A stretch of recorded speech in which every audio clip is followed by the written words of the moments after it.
21 mai 2018 et cette thématique de la discontinuité.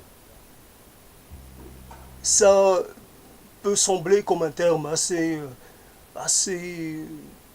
compliqué pour parler d'une chose peut-être simple qui est de dire ou d'avouer ou de reconnaître qu'on a un problème de relation aux choses, pour ne pas dire au réel.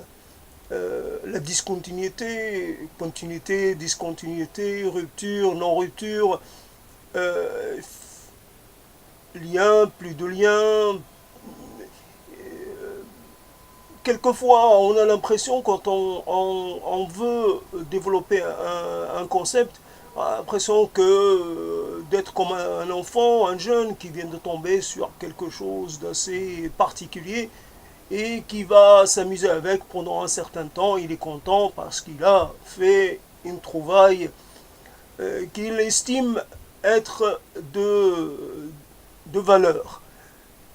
Nous pouvons, de toute façon, tout dépend de ce que nous faisons avec l'objet. Après tout, un diamant, il est aussi peu intéressant qu'un autre matériau s'il n'est pas utilisé, par exemple, pour des utilisations industrielles. Autrement, ce n'est qu'un ornement. Et un ornement peut être remplacé par un autre.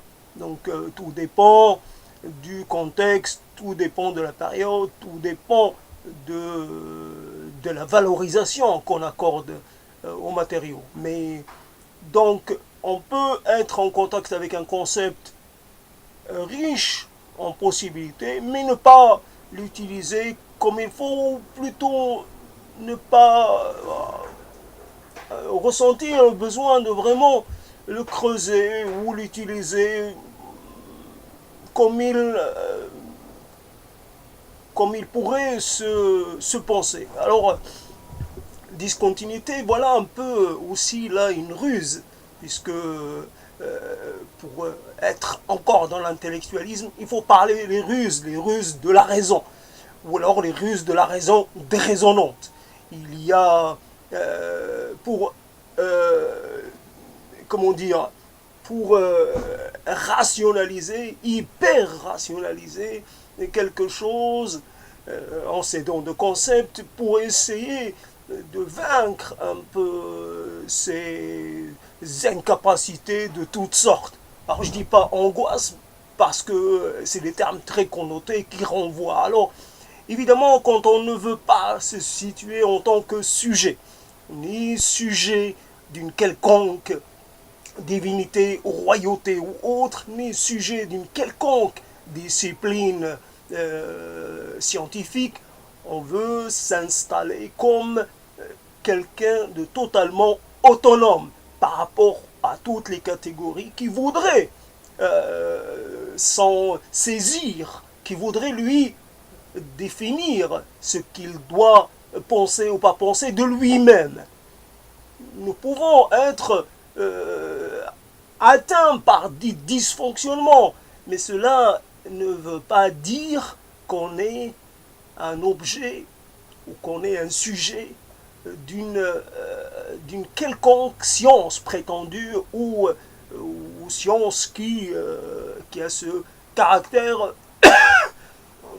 qui a cette prétention de vouloir s'immiscer ou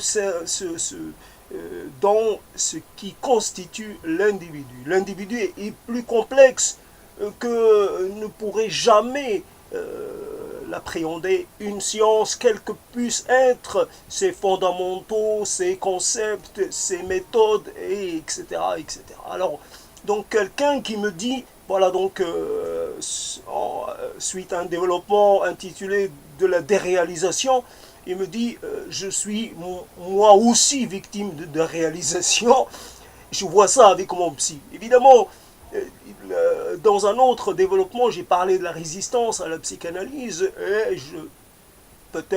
et donc là, on s'interroge, puisque fondamentalement, on est des êtres qui nous interrogeons sans cesse sur nos actes, sur les choix que nous faisons.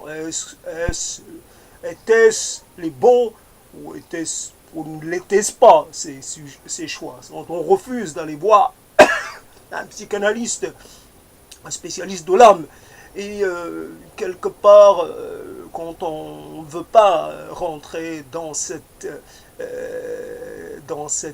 comment dire, dans cette configuration, et peut-être qu'on en paye le prix, peut-être que le prix est lourd et conséquent, mais il faut assumer un peu ses choix et ses arbitrages. Et comment dire, et, et, voilà un peu la discontinuité. Nous, à un moment donné, nous désirons la rupture dans la continuité. Un réel qui se présente d'une certaine façon, qui se déroule d'une certaine manière. Il y a une linéarité, il y a des discontinuités qu'on peut, comment dire, deviner, on peut s'y préparer, mais on n'est pas, mais on est en désir d'une certaine façon ou d'une autre, je ne sais pas comment le dire, d'une discontinuité originale, inattendue, complètement infamilière, complètement imprévisible. Alors, c'est vrai que l'intérêt, c'est que ça ouvre, comment dire, ça réorganise un peu les pensées de la personne. Et à un moment donné, on est en conversation avec soi-même. D'ailleurs, c'est le problème de ce type de propos. Il n'arrange rien, il ne fait qu'accentuer le monologue et la rentrée en soi. Je suis moi-même et je ne peux plus en sortir, piégé. Et donc, quelque part, la discontinuité me permet un peu de me sentir un peu hors de moi. Parce qu'elle n'entre pas dans les schémas les schémas que j'ai concoctés ou que j'ai prévisionnalisés. Donc, voilà un peu une discontinuité. Après, c'est encore une fois la ruse de l'esprit, les ruses de l'esprit. Il y a un moment, des moments comme ça, des phases où il y a l'acte, l'événement qui se produit dans sa brutalité, dans son caractère entier. Et puis après, il y a comme des répliques. Alors, il y a des moments de déni, il y a des moments d'interrogation, puis il y a des moments où on essaie un peu de cacher la chose, de l'occulter. Il y a un travail d'occultation, pour ne pas utiliser le terme de refoulement, encore une fois, pollué. On est pollué par cette terminologie qui s'incruste ou qui s'immisce partout. Et elle voudrait être la seule, et la seule opératoire, la seule à même de pouvoir nous dire comment nous devons concevoir notre rapport à nous-mêmes et à ce qui nous entoure. Non, nous pouvons dire occulter. D'ailleurs, l'idée, c'est de mettre la chose sous le tapis, la poussière qu'on met sous le tapis. Évidemment, on est capable, on a cette capacité de voir donc ces répliques se produire, puis... Zut.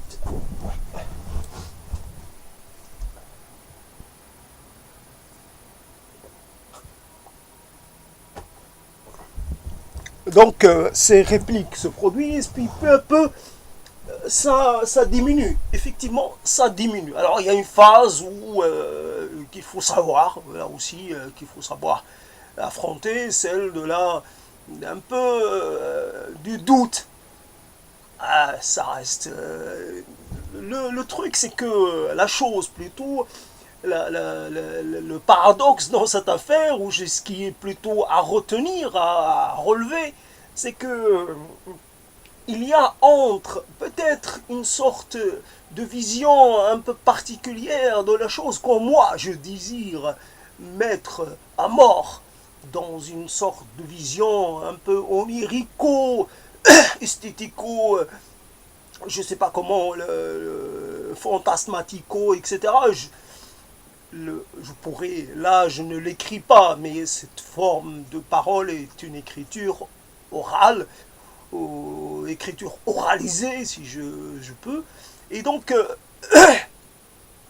mettre mon ennemi, mettre un inconnu, peu importe, là où on est, quand on est avec dans la réalité, on peut convoquer cet onérisme, mais, et, mais nous sommes, quand nous sommes seuls à onériser, on est maître de la totalité de la scène. Alors quand on est avec un adversaire ou avec quelqu'un, il y a aussi, il faut prendre en compte la réaction de l'autre. Et donc, il y a de la part de l'autre une certaine forme d'improvisation, de réaction à laquelle qui peut nous surprendre. Et donc, voilà, donc la mort en tant que telle, dont je me rappelle évidemment, je ne peux pas regarder les films d'épouvante, etc. Mais j'avais un moment envie de travailler sur la thématique de l'ultraviolence. L'ultraviolence en tant que thème littéraire, tout simplement, rien de plus. Mais évidemment, les films, là aussi, ne sont pas la réalité. Ils sont une sorte de métaphore, une sorte de réécriture, une sorte de fantasmagorie. Mais ça ne reflète pas le réel.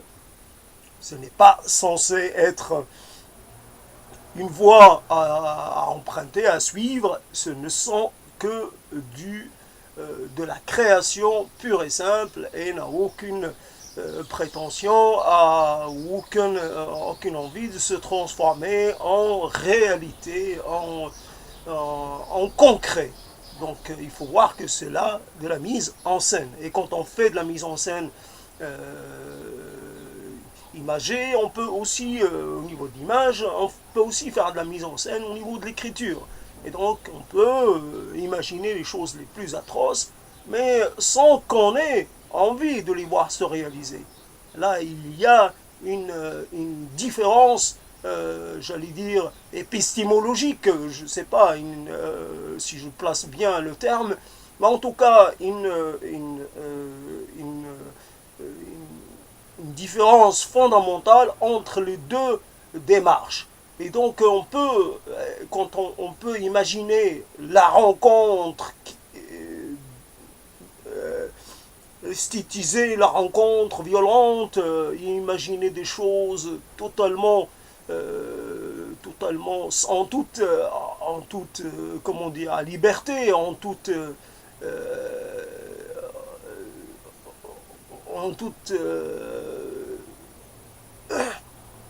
sans contrôle d'une certaine façon, quoique il y a obligatoirement des limites, parce qu'on a nous aussi nos limites concernant les enfants, etc. Il y a des limites, ne disons pas, là encore en termes psychanalytiques, des tabous, il y a des limites, et ce n'est pas toujours de l'autocensure, c'est souvent, quelquefois, on n'a pas ce désir-là, parce qu'on est de son temps, et si on respecte, si on considère une certaine forme d'action ou de pensée est à proscrire, on est dans son temps, dans son époque, et on est complètement convaincu de la pertinence ou de l'intérêt ou de la validité de la démarche. Donc il n'y a pas de problème, il n'y a pas de risque de en, en sorte de pervers, je ne sais de quel, comment qualifier, et il n'y a pas de risque. Donc finalement, la discontinuité, pour revenir sur le terme, et on est quoi en fait? On est quoi? Les, la chose, ce qui permet, voilà, donc toujours, on est en désir d'avoir la parole de l'autre, d'avoir le regard de l'autre, d'avoir le jugement de l'autre, mais aussi de changer de regard, de changer d'angle de vision. Et souvent, on a ça en désir, mais on ne le réalise pas. Et la discontinuité permet justement de changer un peu son angle son regard sur nous, sur ce qu'on fait, sur ce qu'on pense, ce qu'on verbalise, ce qu'on tient comme propos. On s'imagine d'une certaine façon, on se crée une sorte d'univers clos, complètement clos, enfermé sur lui-même, dans lequel il n'y a personne. Il y a des fantômes, mais il n'y a pas de présence réelle. Il y a des événements, mais on n'est jamais dans l'événement. On prend comment dire, connaissance de l'événement, mais on n'est pas dans l'événement, on ne fait pas l'événement, et il y a un moment, parce qu'on fait une petite incursion euh, dans le réel, c'est-à-dire on va dehors, et dehors on est en danger, on est en risque de se retrouver à devoir, à devoir un peu ouvrir son univers. On peut s'attendre à ce que un incident, un autre, vient tester la solidité de l'enfermement ou la solidité de cet univers à soi, et même quelquefois vient déchirer, vient anéantir cette belle construction à laquelle on a travaillé pendant une grande partie de sa vie. On se rend compte, il y a des gens comme ça qui ont mis une grande partie de leur vie à se constituer, comme certains se constituent un pactole pour leur retraite, pour leur vieux jour, certains se constituent une sorte de lieu de refuge en eux-mêmes. Ils l'aménagent petit à petit, peut-être quelquefois sans se rendre compte. Ils le remplissent de souvenirs, de petites choses et d'autres. Et comme ça, il est suffisamment plein, il est suffisamment stimulant, il est suffisamment doté, et il est confortable, mais confortable de ses journées, pour le restant de ses jours. Hier, j'ai convoqué le terme de l'invisibilité sociale. Il y a avait aussi convoqué quelquefois le terme de l'occultation. On s'occulte ou on est occulté. Alors qui est vraiment responsable de cette chose? Il y a peut-être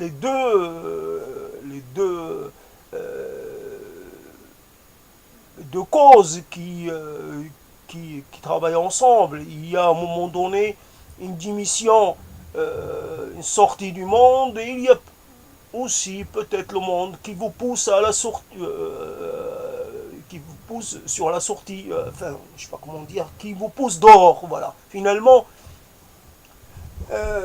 et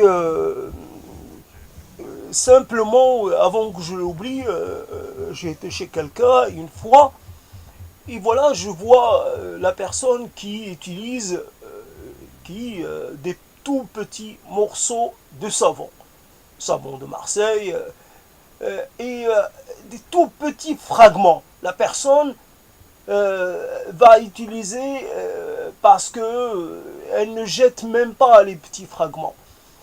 Cela est normalement, et je me rends compte, bien sûr, moi aussi, que je n'ai pas ces petits morceaux de savon, mais j'ai d'autres petites choses que je garde pour les utiliser jusqu'à la fin.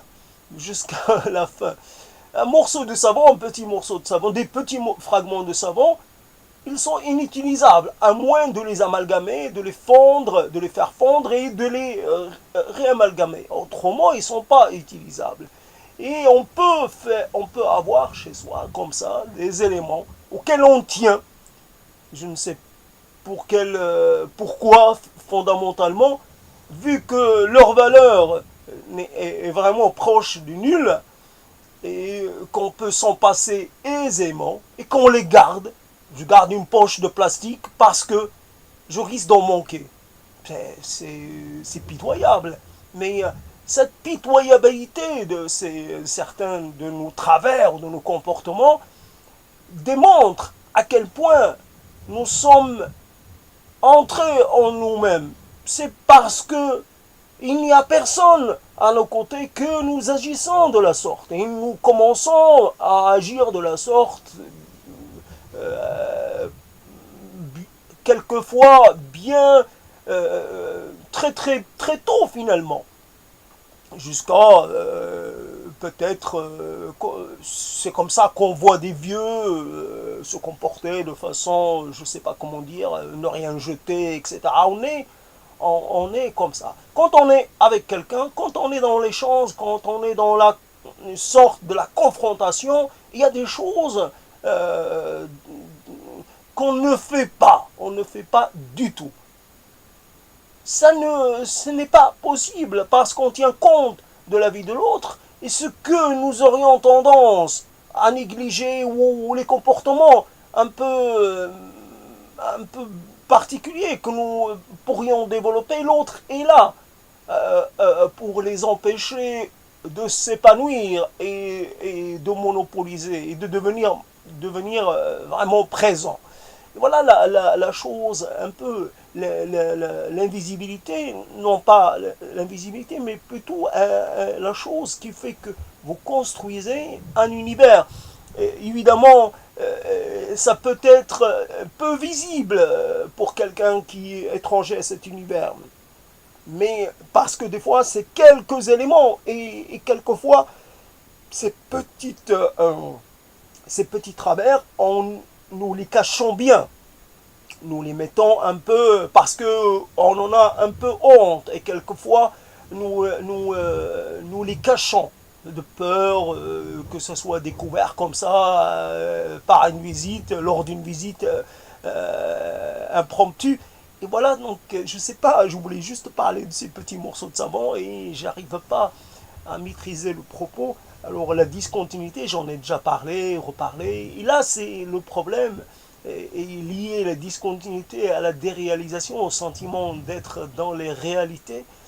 Et à un moment, c'est ce qu'on désire. Alors, j'ai au fond de moi qui m'habite cette nouvelle qui a été d'anticipation, dans laquelle finalement quelqu'un qui a été atteint d'une maladie grave et qui a utilisé tout ce qu'il a pu trouver parce qu'il avait les moyens à un moment donné, il s'est rentré, il est rentré en lui-même pour combattre la maladie. Moi je l'ai bien accepté quand je l'ai lu. Ça peut paraître complètement impossible. Comment on peut rentrer en nous-mêmes pour pouvoir devenir nous-mêmes agents combattant une infection? Ce n'est pas possible. Mais tel que l'a amené le fictionneur, je l'ai accepté parce que bon, on va pas chercher toujours la vraisemblance de la chose. En tout cas, que j'avais relevé et que je ne pourrai jamais oublier, c'est cette histoire. Une fois qu'il a accompli la tâche et qu'il a vaincu le mal, il se retrouvait prisonnier en lui-même. Finalement, il y a comme ça un désir de se suffire à soi-même. Un désir vraiment quelquefois, pourquoi je m'embête, pourquoi je m'épuise à essayer d'aller vers les autres, ces autres qui n'ont pas de considération pour moi, ou ces autres qui ne sont pas à ma hauteur, ou ces autres qui ne sont pas fidèles, etc., etc. On a toutes les excuses pour agir, pour penser qu'on est, on est en fait finalement mieux qu'avec soi-même. Cette parole-là, je n'oublie pas là aussi de signaler que cette parole, ça me rappelle des gens que j'ai vus parler, soit dans la rue, soit pendant qu'ils vaquaient à leurs travaux ménagers, parler tout seul. Ça m'a toujours semblé quelque part quelque chose de totalement incongru et presque relevant de la folie. C'est bizarre, quelqu'un qui parle tout seul. Et là, ce que je fais, c'est que je fais pareil d'une certaine façon. Je suis là aussi en train de moi aussi en train de parler tout seul. Évidemment, il y a cette soi-disant cette soi-disant possibilité de mettre ça sur YouTube, mais finalement, le symptôme est clair, le symptôme est évident. Il y a un problème un problème de fixation sur soi-même, un problème. Donc, quand je dis, voilà, une fois qu'on a eu ce qu'on a voulu, ou ce qu'on a plus ou moins désiré, je ne sais pas à quel point on l'a désiré. Une fois qu'on est arrivé, là où on est arrivé, et alors, donc, qu'est-ce qu'on doit décider? Alors, on doit crier victoire et faire la fête et être heureux, se sentir heureux, se sentir vraiment à l'aise, se sentir arrivé finalement. Parce que le problème dans cette histoire-là, c'est qu'on a vu son univers pour un prétexte, pour une petite histoire. Donc finalement, comme la personne un peu comme moi, qui est un peu dans un rapport de méfiance, voire de défiance, voire d'hostilité vis-à-vis du monde extérieur, il va y avoir de ma part, il est possible, c'est probable qu'il y ait une surprotection. C'est-à-dire que là où je m'étais arrêté pour parler à quelqu'un parce qu'il faisait printemps, parce que quelque part la personne elle m'a parlé, je n'ai pas de crainte spéciale à avoir. Donc, elle me demandera quelque chose, je lui dirai, elle me demandera un renseignement, pas de problème, elle me demandera. Hein, mais au lieu de dire, comme j'aurais été capable de le faire, stop, et de marquer stop, je ne m'arrête pas, ben j'ai préféré l'autre possibilité. Finalement, on ne peut pas dire que je me sois fait avoir, puisque cette parole, elle est la conséquence de tout cela. On peut dire que ça m'a un peu relancé et que j'ai repris le chemin de l'auto-parole, si je puis dire, la parole non partagée, parce que je l'avais un peu laissé de côté. Et voilà, donc il va falloir vraiment réduire au minimum les interactions avec le monde du dehors, réduire les interactions. Il y a carrément une sorte de travail qui, en fait, quand il apparaît accompli, achevé, il est encore à affiner, il ne faut pas perdre sa vigilance. Il faut rester prêt à défendre cette chose qu'on a construite. J'avais pensé à ce concept de c'est de l'auto-préservation. J'ai construit ce monde pour pouvoir me préserver d'un sentiment d'abandon ou d'inutilité ou je ne sais quoi, puisque personne n'est là. Autant les gens sont là, autant ils ne sont plus là, autant ne plus les intégrer dans ma vision du monde. Autant ils m'ont exclu, je les exclus aussi d'une certaine façon. Ils se sont débarrassés de moi, je m'en débarrasse. Je n'existe plus pour eux, alors ils n'existent pas pour moi. Le monde ne veut pas de moi, alors je fais pareil, je ne veux pas du monde. Et cette chose-là a contaminé, si je puis dire, tous mes propos. C'est comme ça. Donc, la discontinuité n'en est pas réellement une. Voilà un peu quelqu'un qui fait une figure euh, un peu risquée, un peu spéciale, spectaculaire, mais qui finalement se rétablit sur ses pieds. On se rétablit toujours sur nos pieds.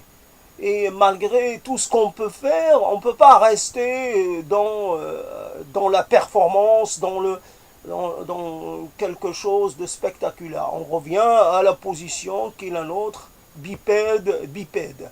Donc je vais revenir sur ma position première, qui est celle de rester hors du monde.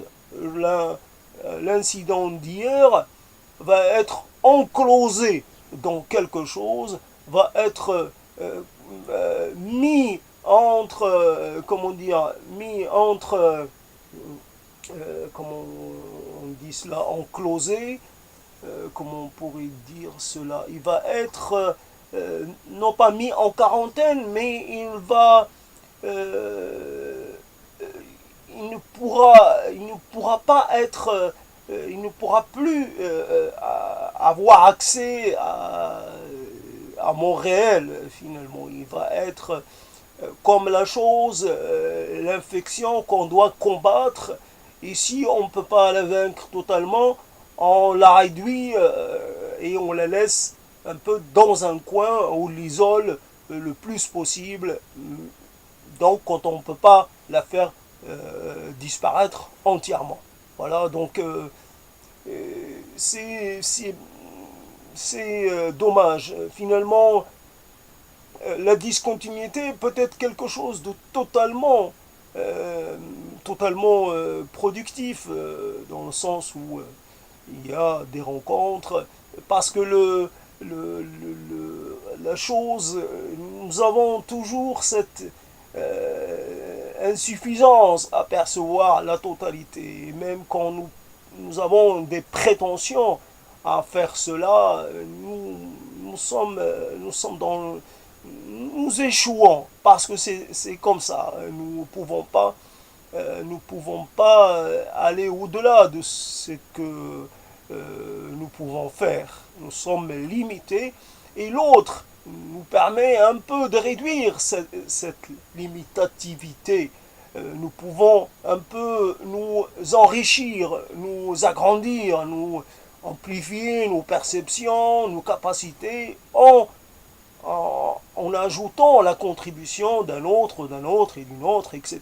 Plus on a de choses, le problème c'est l'âge. Finalement, l'âge fait que ce qui est pour certaines personnes, et il y a encore des choses qui sont importantes, qui sont fondamentales, pour lesquelles il est nécessaire de produire des discours, de se mobiliser, de se sacrifier même.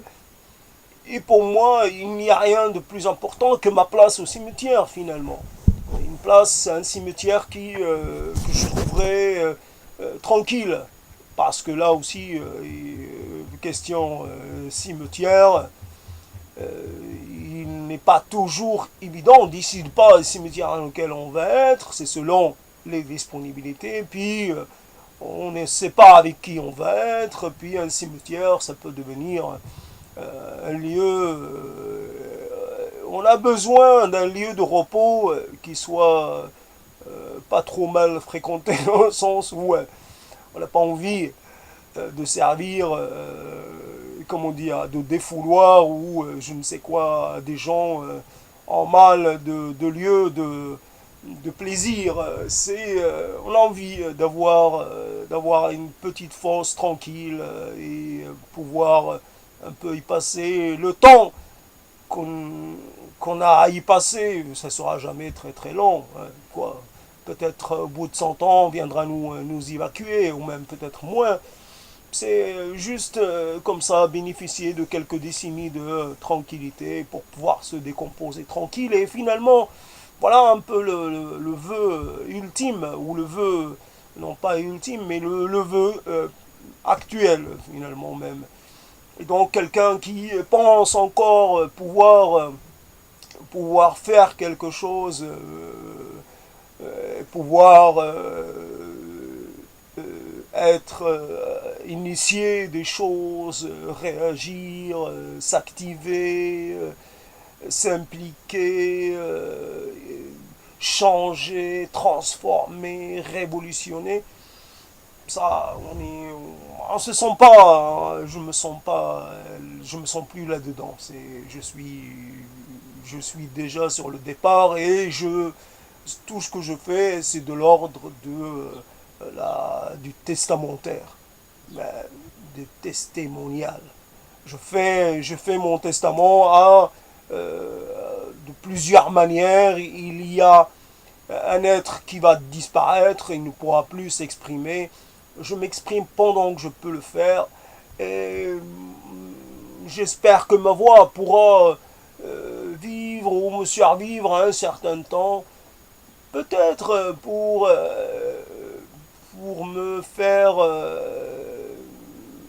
justice d'une certaine façon. Voilà, un peu. C'est encore une fois prétentieux, c'est encore une fois complètement irréel et irrationnel. Et voilà. Donc, pour finir, peut-être, puisque finalement ce propos il n'a pas pu se présenter et s'agencer de façon intéressante. Et l'idée est que c'est de se battre contre l'amnésie, contre la perte. Et quand j'utilise un terme comme s'agencer, ça veut dire que je le sors de l'oubli, ça veut dire que je l'ai encore à disposition. Voilà. Et que malgré le caractère un peu désordonné du propos, un peu éparpillé, il cherche toujours à démontrer, malgré le fait que d'affirmer qu'on est hors du réel, qu'il a encore une prise, qu'il a un pied dans le réel. Et cette inscription encore dans le réel se traduit par l'utilisation espérée d'un discours ou de quelques moments de discours clairs et compréhensibles et audibles pour tous. Un moment, la capacité d'aligner quelques phrases dans une continuité claire et sans trop sans trop d'invraisemblance, si je puis dire. Voilà. Aussi une façon de créer des néologismes, des choses dans ce genre, et aussi un rapport à la langue. Comme je suis d'une certaine façon trilingue, à un moment quand je suis dans le français, j'ai du mal à passer à l'arabe, et je suis dans le français. C'est une manière, encore une fois, si besoin était, de montrer à quel point je suis dans cette langue, à quel point je m'inscris dedans. Et voilà un peu, il y a plusieurs objectifs à ces propos. On peut les réaliser tous, on peut en réaliser quelques-uns, c'est selon. Et donc la discontinuité, voilà un peu quelque part. Ce qui est intéressant, oui j'y avais pensé, donc il ne faut pas que je l'omette. Et c'est ça, l'idée de l'irrigation. C'est comme si on décidait, comme ça la discontinuité permet d'ouvrir, de donner accès à des possibilités qui étaient mises de côté ou ignorées ou inexplorées. À un moment, ça met en marche des mécanismes ou comment dire, on réagit, puis la réaction première ou primaire, ou etc., devient une réaction secondaire. La réaction secondaire va devenir tertiaire, mais peut-être au niveau, à ce niveau-là, elle sera encore, elle prendra un autre caractère, elle changera de dimension, et c'est cette chose-là qui va cheminer et qui va finalement va aller un peu partout, va irriguer plein d'endroits, des rigoles de partout, et ça chemine. Et au départ, à l'arrivée, quelque part, on pourrait ne pas voir le lien avec l'origine et avec le moment de la production de la discontinuité. La discontinuité va travailler, va être dans les mots, va être dans les propos, va être dans la difficulté à tenir des propos, va être un peu dans la confusion même. La confusion des esprits, la confusion un peu dans les mots, j'allais dire la confusion dans l'élocution. Non, c'est cela. Et nous sommes si peu de choses, et nous sommes des êtres qui cherchons juste quelquefois à exister, mais nous aimons exister à une autre façon. Quelquefois, nous sommes habités par des désirs contradictoires ou par des désirs démesurés.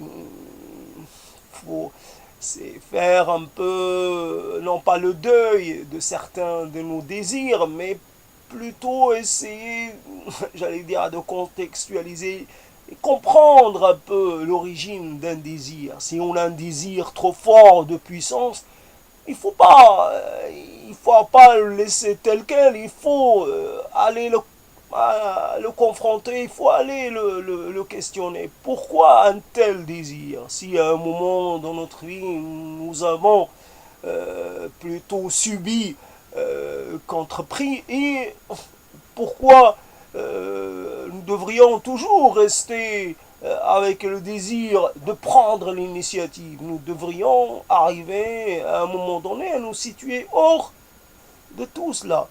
C'est comment en fait sortir des pièges, des différentes situations qui nous ont été imposées d'une certaine façon.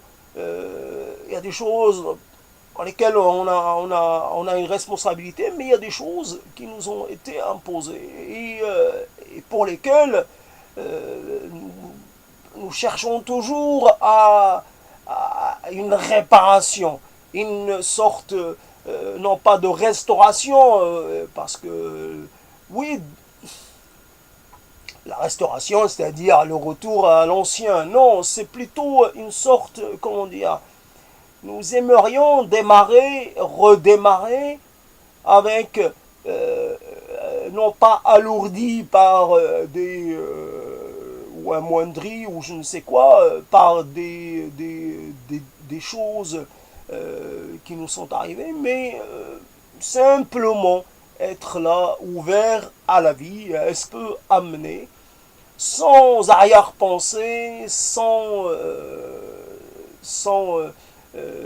idée préconçue, sans rien, juste là, et tout recevoir et réapprendre simplement à nous comporter de manière à nous préserver et de manière aussi, parce que on ne peut pas rester dans la préservation, il faut aussi prendre des risques. Les risques, voilà, la discontinuité en tant que prise de risque, le risque peut être payant.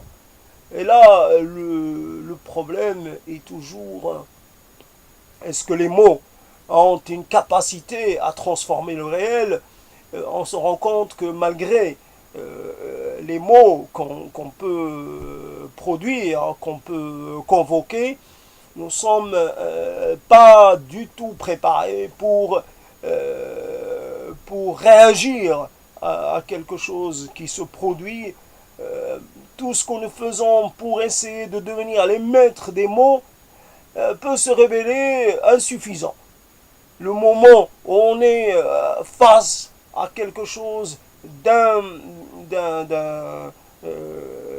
d'inenvisagé, et nous pouvons manquer de réaction, manquer de réponse, manquer comment dire, de répartie, manquer de réactivité, là, celle qui nous satisfait, être en capacité de répondre comme nous l'envisageons idéalement, être dans une sorte de perfection de la réaction. J'analyse, le pour et le contre, je fais, j'utilise mon expérience et aussi les choses que j'ai appris et je réagis en une fraction de seconde. En une fraction de seconde à quelque chose qui n'était pas attendu. Avoir la réaction immédiate, automatique, sans effort presque. Et ça ne marche pas. Malgré tous ces mots, on est encore un peu pris en défaut, on est encore totalement dans la... il y a l'échec de la chose. Et même, ça va jusqu'à perdre un peu son français. Et la langue devient un peu titubante, devient un peu moins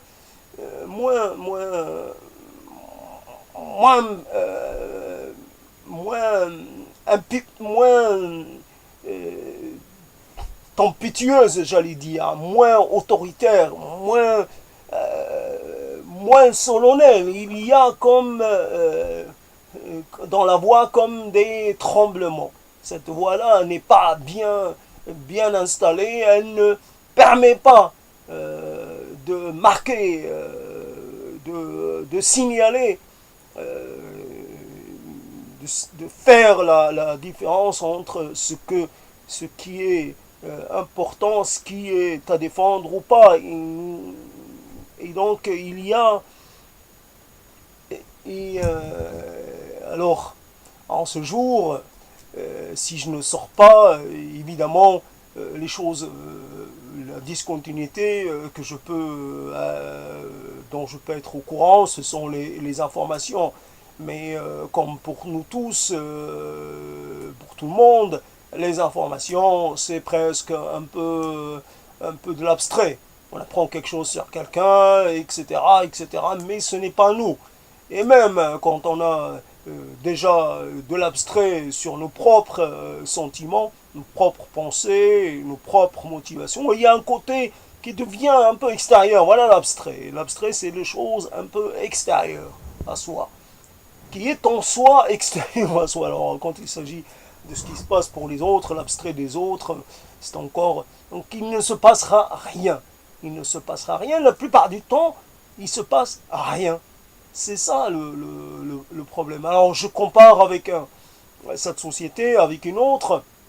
Cette société, tout à l'heure, il y a quelque chose sur France Culture qui parle de l'inégalité, etc., en économie. Et c'est la chose, l'inégalité, je ne sais pas comment dire, on peut lutter. On peut lutter contre les inégalités sociales, etc. On peut se mobiliser, on peut créer des mouvements, on peut demander des changements, on peut voter pour tel ou tel. Ça reste de l'économique. Après, quand il s'agit du lien entre les gens, quand quelqu'un vous dit qu'il ne veut pas de vous, quand vous sortez et que que vous n'intéressez personne, que personne à part, moi je me rappelle les gens qui venaient vers moi dans ma jeunesse. Hier c'était un peu un rappel à ma jeunesse quand on me demandait si j'avais du shit à vendre. Et à l'époque c'était les homosexuels ou ceux qui voulaient acheter du shit. Ça s'est pas produit très régulièrement, mais c'est comme ça. Plus les gens, les homosexuels que les vendeurs, les acheteurs de shit, les demandeurs de shit. Mais hier, c'était pas un homosexuel, c'était quelqu'un qui voulait m'acheter du shit. À part donc cela, on n'est pas, on n'est pas interpellé. Ou alors on est interpellé par la police. Mais on n'est pas interpellé par quelqu'un qui marche dans la rue. Je me rappelle, je pense que c'était un étranger, on dit comme ça, de quelqu'un qui n'est pas de France. C'était un Anglais ou quelque chose comme ça. Je marchais seul.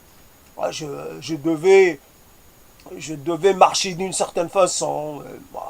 Quand on est un peu grand, on fait un peu semblant. On adopte une démarche pour essayer d'exister dans l'espace. Il m'a arrêté, il m'a pris une photo. Je sais pas, chercher. Moi, en général, j'ai l'idée que je suis pas photogénique. Alors, quelqu'un qui a envie, bon, c'est pas grave. C'était avant, c'était bien avant les smartphones et compagnie. Et donc, c'est cela. Cette société, quand on est un peu hors, quand on n'est pas intégré à un groupe où il y a du va-et-vient, facilement on se retrouve seul. Mais seul de façon irrémédiable. Et c'est là le truc. Alors, une société autre, c'est une société dans laquelle le dernier des solitaires va quand même avoir une interaction ou deux dans la journée. Peut-être même trois ou quatre. Il va en avoir. Parce qu'il pourra, il sera salué par son voisin qui se trouve dans la rue. Parce que le voisin passe du temps dans la rue. Il sera peut-être salué par une voisine. Il ira faire une course et à ce moment-là, un petit magasin, un vendeur de légumes ou un épicier, il va quand même, l'épicier va lui demander comment il va. Il va quand même interagir un peu. Et ici, ne pensez pas à interagir en supermarché, ne pensez pas à interagir comme vous allez en supermarché, si vous n'avez pas de voiture, vous allez prendre le transport en commun. Ne pensez pas à interagir avec le chauffeur, ne pensez pas à interagir avec les passagers, comme vous ne pensez pas à interagir avec une caissière. Quand on imagine qu'il y a quelque chose qui dit aux caissières, si quelqu'un semble très sociable et prêt à parler, il faut faire attention parce qu'il veut vous faire perdre pour que vous ne le contrôliez pas d'une certaine façon parce qu'il là c'est une comment dire c'est fait pour vous égarer pour vous comment on dit j'ai oublié le terme il a quelque chose à se reprocher donc c'est pas innocent quand on dit ça à une caissière faut faire attention c'est comme ça et quelquefois, voilà, donc c'est cela. Donc la caissière pouvait essayer de faire une performance. Le contact devient une performance. Il n'y a pas quelque chose de naturel qui va de soi, etc. Vous parlez à quelqu'un, vous faites une performance. Comme quelqu'un, il fait ses BA. Vous faites quelque chose de complètement... Une performance, c'est quelque chose qui n'est pas courant. C'est quelque chose d'exceptionnel. Waouh, spectaculaire. Vous faites dans le spectaculaire quand vous échangez deux, trois phrases avec quelqu'un. Et ne pensez pas que vous allez pouvoir recommencer de sitôt. Ou encore moins avec la même personne. C'est réglé, c'est fini, ça naît et ça meurt dans le même instant. Même pas... c'est en quelques secondes, voire quelques minutes, et ça meurt pour toujours. Alors, il n'y a pas en société, donc la discontinuité, finalement, quand il y a une discontinuité, mais elle semble un peu traumatique, même elle semble un peu non désirable, mais en fait, il faut la désirer. Il faut la glorifier. Parce qu'elle a introduit un élément, voilà, quelqu'un, envers quelqu'un, donne-moi un coup, j'ai envie de sentir que que je suis encore vivant, que j'ai encore de la sensibilité. Donnez-moi un coup pour que je ressente quelque chose, parce que j'ai l'impression de plus pouvoir rien ressentir. Voilà un truc. On désire les mauvaises choses pour nous sentir encore vivants. C'est quand même pitoyable comme situation. Tout ceci est pitoyable. Cette société est pitoyable. Ne me touchez pas! Ne me touchez pas. Qu'est-ce que j'en ai à foutre, cette chair-là de merde, de cette chair, de cette viande faisandée là, qu'est-ce que j'en ai à foutre moi de cette chair? Ne me touchez pas, ne me touchez pas. Est-ce que on imagine entendre ça ailleurs? Ne me touchez pas, ne me touchez pas. Putain de sa race, comme dirait quelqu'un. On a beau lancer des imprécations, on a beau penser des choses. Plus le monde s'agrandit, plus il semble se réduire, plus il s'universalise, plus il s'individualise. C'est paradoxal. On a accès à l'universel, au monde entier, mais finalement, on a accès à personne. À personne. Voilà quelque chose qui fait que, encore une fois, je reviens sur cette société ou cette image de la personne qui se guérit mais qui finalement est dans une impasse. Vous allez voir un psy, le psy il peut corriger quelque chose, il peut vous motiver, vous rendre confiance, mais finalement la société elle n'a rien à fiche de votre confiance, de votre degré de confiance en vous. Qu'est-ce que vous allez faire de la confiance que vous avez en vous-même? Vous allez quoi, rencontrer quelqu'un, vous allez vivre à deux, et à deux, une solitude à deux. Oui, c'est ça l'horizon ultime. Vous allez vivre avec quelqu'un, vous allez le voir tous les jours, vous allez lui dire des choses, il va les prendre d'une façon ou d'une autre, il va être bien inspirant pour vous ou pas, mais c'est toujours la même personne. Et puis le reste, il est inaccessible. Comment comment se lier, comment trouver une raison suffisante. Surtout quand vous commencez à vieillir, alors là vous êtes déjà coupé de ceux de 20 ans, qui ont 20 ans, 30 ans, 40 ans. Tout cela, c'est trop tard, c'est trop tard. Qu'est-ce que vous allez leur raconter? Vous allez jouer au maître ou vous allez jouer à quoi?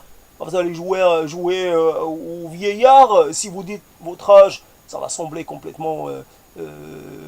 ça va les surprendre. Si vous ne dites pas votre âge, si vous montez sur votre âge et vous rajeunissez de 10 ans, bah, vous avez 50 et quelques, vous dites que vous avez 40 et quelques, bah, vous faites quand même âgé en face de quelqu'un qui a 20 et quelques ou qui vient juste d'avoir la trentaine. Ça va les sembler... Je ne sais pas comment se comporter. Et c'est ceux-là qui sont présents, qui sont accessibles en quantité. C'est les jeunes. Voilà, les jeunes. Et puis, vous avez quitté votre jeunesse. Vous n'avez pas envie d'y revenir.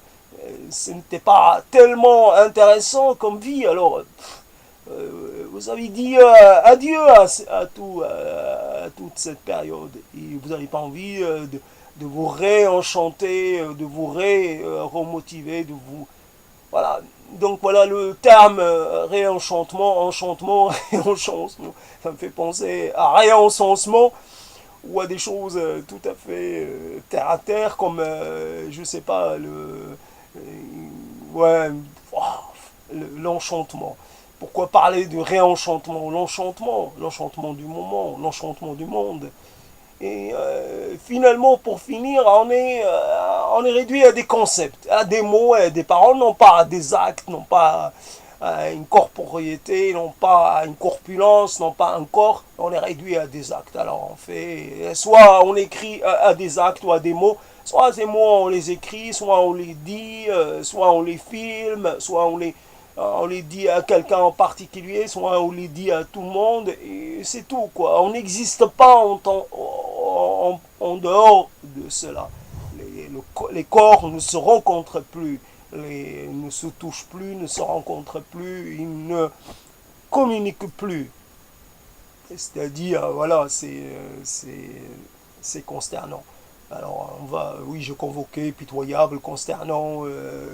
Est-ce que je peux convoquer d'autres? Les mots ne suffisent pas, les qualifications ne suffisent pas, s'offusquer, ne sert à rien. Il faut.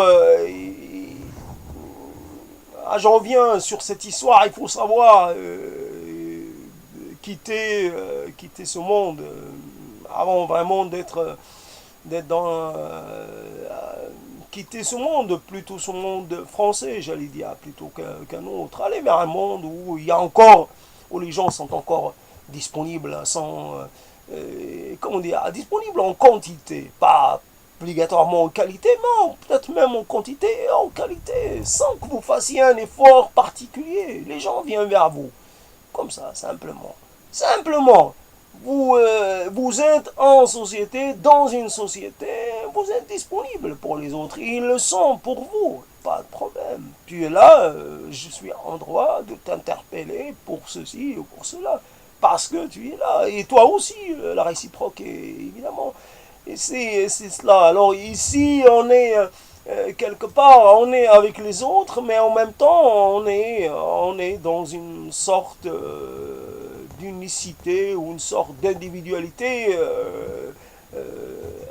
que, que personne n'a le droit de menacer ou devenir un peu devenir un peu sollicité. On est là, je ne suis pas là pour toi, je suis là pour moi. C'est déjà l'affirmation complètement idiote, complètement...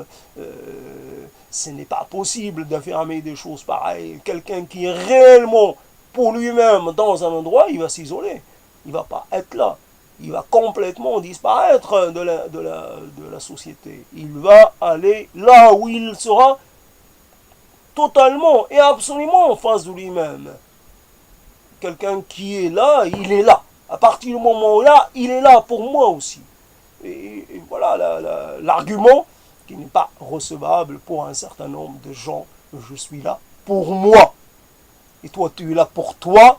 Et chacun pour soi. Voilà. Et allez vous faire tous rôtir un œuf.